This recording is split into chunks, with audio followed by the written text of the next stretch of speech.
Assalamualaikum warahmatullahi wabarakatuh. Di sini saya bernama Khairul Amri dengan NIM 1905-10138 ingin menjelaskan tentang objek asuransi. Sebelum kita masuk ke pembahasan, kita masuk ke penjelasan objek asuransi. Baiklah, pengertian dari objek asuransi dapat diartikan sebagai benda yang dipergunakan atau benda seseorang yang menjadi hak miliknya. Seperti contohnya rumah, bangunan, perhiasan, atau benda-benda lainnya. Seperti contoh yang telah dijelaskan, ini adalah sebagai objek asuransi yang bisa dijadikan di saat asuransi, dan ini menjadi objek apabila asuransi itu telah dilaksanakan. Lanjutan, objek asuransi adalah benda dan jasa, jiwa dan raga, kesehatan manusia, tanggung jawab hukum, serta semua kepentingan lainnya yang dapat hilang, rusak, rugi, dan atau berkurang nilainya. Ada 3 hal yang bisa menjadikan objek yang dapat dipertanggungan atau yang diasuransikan. Yang pertama itu ada risiko pribadi. Yang kedua itu hak milik atas benda. Yang ketiga tanggung jawab dan atau kewajiban yang harus dipikul. Objek asuransi atau objek pertanggungan juga merupakan unsur dalam pertanggungan yang utama. Terdapat pada pasal 250 Kitab Undang-Undang Hukum Dagang atau KUHD yang berisi bila waktu pertanggungan seorang tertanggung tidak mempunyai kepentingan dari benda yang dipertanggungkan, penanggung tidak memiliki kewajiban untuk memberi ganti rugi.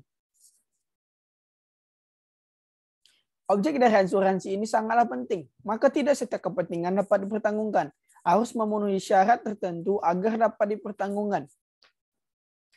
Objek asuransi menurut Undang-Undang Pasal 268 Kitab Undang-Undang Hukum Dagang adalah 1. Dapat diancam oleh berbagai bahaya. 2. Dapat dinilai dengan sejumlah uang. Ketiga, tidak dikecualikan oleh undang-undang.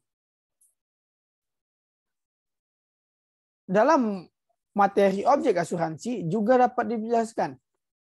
Polis asuransi merupakan sebuah bukti perjanjian tertulis yang dilakukan oleh pihak perusahaan asuransi atau penanggung dengan nasabah pengguna layanan asuransi tertanggung, yang isinya menjelaskan segala hak dan kewajiban antara kedua belah pihak tersebut. Polis asuransi akan menjadi bukti yang sah dalam perjanjian yang dilakukan oleh pihak penanggung dan tertanggung. Dengan adanya polis asuransi, maka kedua pihak yang melakukan perjanjian asuransi tersebut akan terikat dan memiliki masing-masing tanggung jawab sebagaimana yang telah disepakati sejak awal. Polis asuransi merupakan hal yang sangat penting di dalam layanan asuransi itu sendiri, karena polis akan melindungi setiap hak dan kewajiban nasabah dan pihak perusahaan asuransi.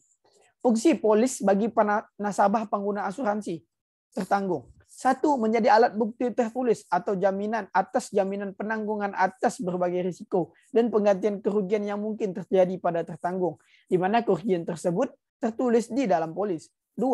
Menjadi bukti pembayaran premi yang diberikan kepada pihak perusahaan asuransi selaku penanggung. Fungsi polis bagi perusahaan asuransi penanggung. 1. Menjadi alat bukti atau tanda terima premi asuransi yang dibayarkan oleh pihak tertanggung. 2. Menjadi bukti tertulis atas jaminan yang diberikannya kepada tertanggung untuk membayar ganti rugi yang mungkin diderita oleh tertanggung. Premi asuransi memiliki tujuan utama yaitu pemerataan biaya, yaitu cukup hanya dengan mengeluarkan biaya dengan yang jumlahnya tertentu, memberikan jaminan perlindungan dari risiko-risiko kerugian yang diderita satu pihak. Premi asuransi didefinisikan sebagai sejumlah pembayaran yang ditetapkan sebagai biaya pengalihan risiko dari pemegang polis kepada penyedia asuransi. Besaran premi ditentukan oleh penyedia asuransi dan disepakati oleh pemegang polis. Berikut faktor yang mempengaruhi besaran premi.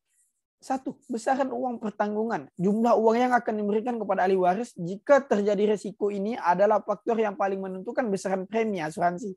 2. Tipe asuransi. Jenis asuransi menentukan berapa besar premi yang harus kita bayar.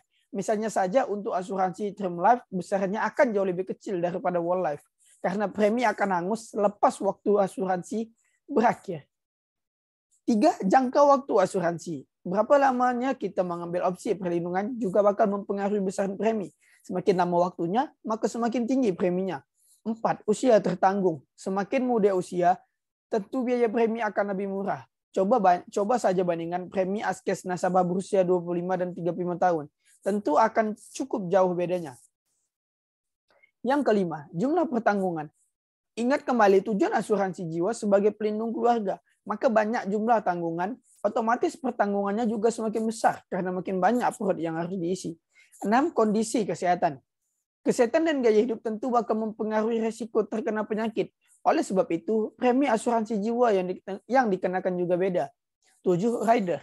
Agen sering menanyakan apakah kita mau menambah perluasan asuransi atau membeli rider.